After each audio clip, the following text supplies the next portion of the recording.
নিয়ম প্রক্রিয়ার উনি একটা চমৎকার কথা বলেছেন। আমাদের দেশের একটা যে প্রবণতা, সেই প্রবণতার ব্যাপারে কিন্তু আমাদের পেশাগত কিন্তু বিষয়ের সাথে একটু আমরা নন প্রফেশনালরা যেহেতু আছি, আমরা বলতে আরো বেশি সুবিধা। একটু একটু একটু এখানে বাধাটা একটু মাত্র আছে, সেটা হলো ডিলে করার প্রবণতা। এতে ওনারা ফেস করতেছেন। যেহেতু আমরা জাতীয় ঐক্যবদ্ধ আছি, সবাই এটাকে হেল্প করব এবং কমিটমেন্টও আছে, তাহলে এগুলো ব্যারিয়ার থাকার কথা নয়। আমরা বলছি না যে ওনারা ইনজাস্টিস করুক, আমরা বলছি না যে ওনারা আত্মপক্ষ সুযোগ না দেব, আমরা বলছি না যে ওনারা পর্যাপ্ত হিয়ারিং সাক্ষী প্রমাণ না নেক। আমাদের লিখিত বক্তব্য আছে, প্রতিটি তথ্যপত্র সংগ্রহ তদন্ত করেই যেন দ্রুত বিচার। আমরা দ্রুত বলতেছি, আবার ন্যায় বিচার জাস্টিস এনশিওর করার কথা বলছি। তবে এখানে যদি উদ্দেশ্যমূলকভাবে কিছু হয়, বিলম্ব মানে বিচার বিলম্বিত করে ওই যে জাস্টিস দিলে জাস্টিস ডিনায়, সেই লেভেলের কোনো ইন্টেনশন যেন এখানে কাজ না করে।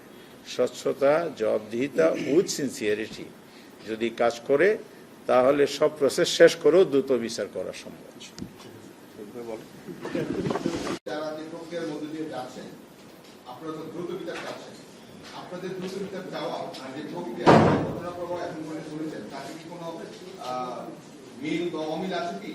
না, মিল অমিলের বিষয়টা আমি ওভাবে মন্তব্য করতে চাই না।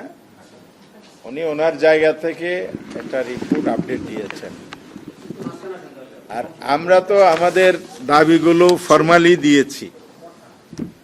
এখন আজকে তো যে আপডেটটা পেলাম, 2 বছর যদি আমরা হিসাব করি, যদি ওনার টেনিয়রে নয়, সব মিলিয়ে আমরা প্রক্রিয়ার ব্যাপারে বলবো।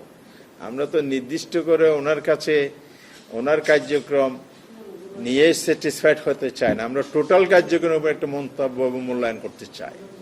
তো 2 বছরের ব্যবধানে যা হয়ে গেছে, এটাকে আমরা বলতে পারি একটা পর্যায়ে এসেছে, কিন্তু এটা জনগণের স্যাটিসফ্যাকশনের লেভেলটা, প্রত্যাশার জায়গাটা, সন্তুষ্টি এবং প্রত্যাশার জায়গাটা আরো হাই। সেই কারণেই আস্তে এই ধীরগতি, আস্থা, এ সমস্ত প্রশ্নগুলো আসছে। তবে এটা সত্য যে ওনারা আজকে যে দল হিসাবে বিচার, তারপরে যারা অপরাধী তাদের বিচার, এছাড়া আরো কিছু এরিয়ার কথা বলছেন, এবং ওনারা যে উদ্যোগী হয়ে বিভিন্ন জায়গায় প্ল্যান করে সরজমিনে যে প্রসেসগুলো নিয়েছে, এগুলো ভালো উদ্যোগ। এটা যেন বেশি তদন্ত প্রক্রিয়ার মধ্যে না থেকে বিচার প্রক্রিয়ার মধ্যে দ্রুত প্রবেশ করে এবং বিচার কাছে দ্রুত সম্পন্ন পানিশমেন্টের জায়গায় চলে আসে। আর রায় ঘোষণা করলে হবে না, রায় আবার দাভে দাভে গিয়ে আটকে যায়। সেখানে যাতে দীর্ঘসূত্রিতা না হয়, সেদিকেও কিন্তু নজর রাখতে হবে। সেটা যদি না হয়, আপনি একটা ধাপ এগোলেন, আরেকটা ধাপে গিয়ে এটা আবার দীর্ঘিত হয়ে গেল। যেমন এখানে কয়েকটা ধাপ আছে, এটা হাইকোর্ট স্ট্যাটাসের একটা কোর্ট, কিন্তু এটা তো আবার আপিলে যাবে, অ্যাপিলেট ডিভিশনে যাবে, ফুল বেঞ্চে হবে, এরপর রিভিউ হবে। এই স্তরগুলো তো আমরা জানি সবাই। যে সব মিলে জনগণের আশা হচ্ছে আর কত, যেখানে ইন্টারন্যাশনালি জেনোসাইড স্বীকৃত জাতিসংঘ যেটা প্রতিদিন উল্লেখ করেছে, এটা আমি আমার বক্তব্য বলেছি। আবার দেশের মানুষের প্রত্যাশার জায়গাটা যেমন আছে, বিচারের কাজে কিন্তু বাধা নাই, এই কথাটাও আসছে। তাহলে অগ্রগতি কেন হবে না? যদি সরকারি দল এন্ড আদার্স টোটাল বিষয়টা যদি এক জায়গায় এসে দাঁড়ায়, তাহলে এখান থেকে কোনো ব্যারিয়ার নাই।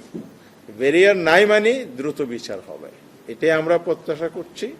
আগামী দিনের কার্যক্রমে এটা যেন প্রমাণ আমরা পাই, জাতি দেখতে পাই। আমার দাবি। Thank you. আমরা চাই না আর দাবি নিয়ে আসতে হোক। আজকে যা হয়েছে কার্যকর হলেই জনগণ। ওই যে আপনার কাছে প্রশ্ন, আপনার কাছে